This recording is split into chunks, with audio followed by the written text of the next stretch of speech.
मेरी सोमवार 8 अगस्त को एक मुश्तरका दोस्त के घर में वजीर आला पंजाब के साहिबजादे मुनस इलाही से मुलाकात हुई। मुलाकात इनकी ख्वाहिश पर हुई और इनका कहना था, आप मुझसे जो भी पूछेंगे मैं आपको सच सच बताऊंगा और फैसला आप पर छोड़ दूंगा। मैंने पहला सवाल किया, आप जब इमरान खान से मुलाकात के लिए बनी गाला गए थे तो क्या चौधरी शुजात को डील का इल्म था? ये हंसकर बोले, मामू को 100% मालूम था और हम इनकी मर्जी से गए थे। आप हमारे घर आए हुए हैं, आप जानते हैं दूसरी मंजिल पर चौधरी शुजात और परवेज इलाही के कमरे आमने सामने हैं और दरमियान में लाउंज है। मेरा कमरा भी वहीं है। मुलाकात से पिछली रात मामू सोफे पर लेटे हुए थे, हम सब इनके सामने बैठे थे। मामू ने कहा, हमने बस सीएम बनना है, ख्वाह हमें काला चोर बनाए। मैंने मामू से पूछा, अगर नून लीग और पीटीआई की चीफ मिनिस्ट्री में से किसी एक का फैसला करना हो तो कौन सी बेहतर होगी? मामू का जवाब था, इमरान खान। मैंने इन्हें बताया, सुबह पीटीआई का वफ्द आ रहा है। मैंने इनसे कह दिया है कि आपके पास अगर ठोस ऑफर है तो आप आए, वरना हमारी तरफ से इनकार है। मामू ने कहा, ठीक है, आप बात करो। अगले दिन परवेज खटक, शाह महमूद कुरैशी और असद उमर आ गए। ये वापस गए तो मुझे एमएस का फोन आ गया। मुनस इलाही रुके और पूछे, क्या आप परवेज खटक फॉर्मूले से वाकिफ हैं? मैंने जवाब दिया, जी हाँ, परवेज खटक जब इमरान खान से फाइनल अप्रूवल लेते हैं तो ये इनसे कहते हैं, आप अगर इस बात से पीछे हटे तो मैं मीडिया में जाकर कह दूंगा इमरान खान ने मुझसे वादा किया था और ये बात से फिर गया।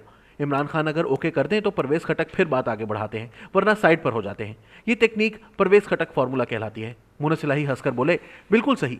हमने फैसला किया था, हमें जब तक परवेज खटक नहीं कहेंगे हम उस वक्त तक वजीर आजम से नहीं मिलेंगे। चुनाचे जब एमएस का फोन आया तो मैंने अहमद भाई से कहा, मैं परवेज खटक से बात करके बताता हूं। एमएस ने जवाब दिया, आप खटक साहब से खुद बात कर लीजिए, और फोन खटक साहब को पकड़ा दिया। खटक साहब ने मुझसे कहा, मेरी खान से बात हो गई है, आप लोग आ जाएं, और यूं हम बनी गाला रवाना हो गए। मैंने पूछा, क्या चौधरी शुजात और सालिक हुसैन इस बैकग्राउंड से वाकिफ थे? यह हंसकर बोले, सालिक ने हमारे साथ बनी गाला जाना था, इनका नाम गेट और मेहमानों की फहरिस्त में शामिल था, लेकिन जब जाने की बारी आई तो ये फोन कान से लगाकर बाहर निकल गए। मैंने पूछा, आपने जब इमरान खान के साथ डील की तो क्या चौधरी शुजात फैमिली ने आपसे मुकम्मल तौर पर कता ताल्लुक कर लिया? ये बोले, हरगिज नहीं, हम एक ही घर में रहते रहे। सालिक हुसैन 16 अप्रैल 2022 के वजीर आला के इलेक्शन के लिए मेरे साथ वोट मांगते रहे, ये अब्बा के साथ मीटिंग्स में भी जाते रहे और मेरे साथ पीटीआई के मुनहरिफ एमपीएस से मिलते रहे। मैंने पूछा, मसलन आयशा नवाज पीटीआई की एमपीए थी, ये इन 25 सरकार में शामिल थी जिन्होंने 16 अप्रैल को हमजा शहबाज को वोट दिया था। सालिक हुसैन का एक दोस्त इमरान खान को जानता था। सालिक ने अली के जरिए मेरी आयशा से मुलाकात कराई। हम दोनों एमएम आलम रोड पर अली के पेंट हाउस में आयशा नवाज से मिले और इनसे बार्गेनिंग करते रहे। मैंने पूछा, आप लोग अगर इतने करीब थे तो फिर चौधरी शुजात का 22 जुलाई का खत समझ में नहीं आता? ये हंसकर बोले, हम जब तक हार रहे थे इन लोगों को कोई इशू नहीं था, लेकिन जो ही पीटीआई ने जिमनी इलेक्शंस में 15 सीटें हासिल कर ली और अब्बा सीएम बनते नजर आए तो ये हमसे नाराज हो गए। मैंने मुनस इलाही से पूछा, चौधरी शुजात से 22 जुलाई का खत किसने लिखवाया था? ये बोले, ये मोहसिन का कारनामा था। आप मोहसिन को जानते हैं। शुजात साहब के 2 भाई और 6 बहनें, कुल 9 बहन भाई हैं। इनकी एक हमशीरा कैसरा इलाही मेरी वालदा हैं, जबकि मेरे वालिद 3 भाई और 2 बहनें हैं। मेरी एक फूफो कौसर इलाही चौधरी शुजात की बेगम है, जबकि दूसरी फूफो निगत इलाही एसएसपी अशरफ मार्च शहीद की बेगम है। मोहसिन एक वेल लिंक्ड शख्स है। यह आसिफ अली जरदारी का दोस्त भी है, शहबाज शरीफ फैमिली का बिजनेस पार्टनर भी है और शुजात साहब का रिश्तेदार भी। हमारी पीडीएम के साथ डील में यह एक अहम लिंक था। 21 जुलाई को जरदारी साहब को शुजात के घर भी ये लेकर आया था और खत भी इसी ने लिखवाया था। मैंने पूछा, क्या 22 जुलाई के इलेक्शन से कबल आपकी चौधरी शुजात और सालिक हुसैन से मुलाकात हुई थी? ये बोले, मैं 20 जुलाई को लाहौर में इनसे मिला था। इस मुलाकात के गवाह मेरे चचा सबात इलाही और इनकी बेगम भी हैं।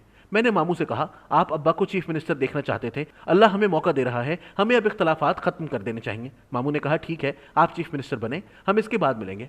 इन्होंने ये भी कहा, तुम सालिक को भी बता दो। मैंने उसी वक्त सालिक को मैसेज कर दिया और इसका ओके का जवाब भी आ गया। मैंने पूछा, क्या इस मुलाकात में शुजात साहब ने कोई शिकवा किया था? ये हंसकर बोले, हाँ किया था। उनका कहना था, मैंने परवेज को 2 मरतबा फ़ोन किया लेकिन इसने फ़ोन नहीं सुना। मैंने फिर खालिद रहमान को असेंबली भिजवाया लेकिन ये इसे भी नहीं मिला।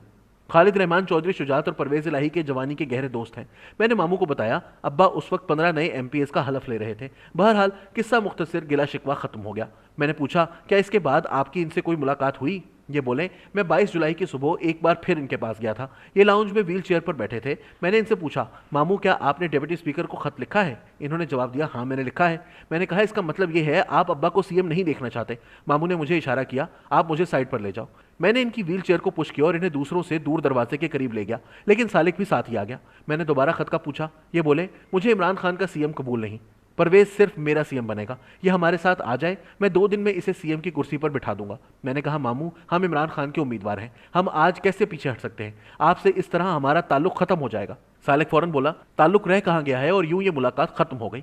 मैंने पूछा, क्या आपने इनकी व्हील चेयर को पुश करके इन्हें पंजाब असेंबली ले जाने की कोशिश की थी? वो बोले, हाँ, मैं इन्हें पंजाब असेंबली ले जाने के लिए गया था। मैंने इन्हें सबसे पहले यही कहा था, मामू चलें, आज अब्बा का इलेक्शन है, मैं आपको ले जाने आया हूँ। मैंने पूछा, क्या वो खत चौधरी शुजात हुसैन ने खुद लिखा था? वो बोले, दस्तखत वाकई उनके थे, लेकिन टाइप मोहसिन ने इनके बेटों के साथ मिलकर किया था। मामू ने मुझे बताया था, मैंने एमपीएस को खत लिखा है, ये वोटिंग के दौरान किसी को भी वोट ना दें, लेकिन जब खत बाहर आया तो इसमें हमजा शहबाज को वोट देने का हुक्म था। ये लाइन किसने लिखी, अल्लाह बेहतर जानता है। मैंने पूछा, क्या फैमिली में पहले से इख्तलाफात मौजूद थे? ये हंसकर बोले, मामू और मेरे दरमियान कभी नहीं थे, मैं पूरे खानदान में मामू के सबसे ज्यादा करीब था। ये मेरे सियासी उस्ताद थे, इन्होंने मेरी हर जगह ग्रूमिंग की। जनरल परवेज मुशर्रफ के साथ मीटिंग हो या जनरल क्यानी, जरदारी साहब, इमरान खान या पीडीएम के साथ डील हो, ये मुझे हमेशा साथ लेकर गए। अब्बा मुझे साथ नहीं ले जाना चाहते थे, वो कहते थे ये लड़का है, इसे साथ ले जाने की क्या जरूरत है, लेकिन मामू लेकर जाते थे। ये मेरे साथ दिल की हर बात भी करते थे। हम दोनों ने मिलकर परवेज साहब के साथ भी कई बार गेम्स की। मामू कमाल इंसान है, ये जब चाहते हैं बीमार बन जाते हैं, चुपचाप लेट जाते हैं, आप बुलाते रहें ये आंखें नहीं खोलेंगे, इनकी बात भी किसी को समझ नहीं आएगी और ये भूल जाने का तासुर भी देंगे, लेकिन ये जब चाहेंगे तो ये ठीक ठाक एक्टिव हो जाएंगे। मैं इनकी इस आदत से वाकिफ हूं, चुनाचे ये मेरे साथ मिलकर अपने बच्चों तक से गेम कर जाते थे। मैंने जिंदगी में अपने वालिद से बढ़कर इनकी इज्जत की। मुझे अब भी इन्होंने 2 मरतबा फोन किया, लेकिन मैंने इन्हें कॉल बैक नहीं की और मुझे इसकी बहुत तकलीफ है। मैंने पूछा, फिर इख्तलाफ कहां से आ गया? ये बोले, इशू खानदानी प्रॉपर्टी से शुरू हुआ था।